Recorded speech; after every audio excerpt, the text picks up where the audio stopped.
How's everybody's Friday going? This is how mine's currently going. There was 7 pallets in here.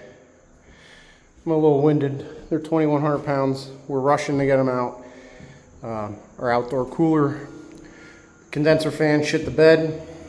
You can fry an egg on it. So, we gotta get it out for the weekend until service can get here on Monday and do a warranty repair. Yeah, fun stuff. Last pallet. Woohoo!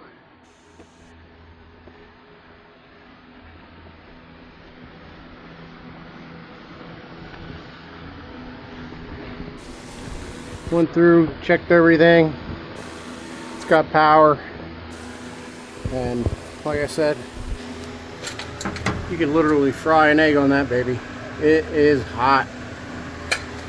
So, we'll get it back up and going Monday. That's the soonest they can send somebody out. Hope everyone has a good weekend.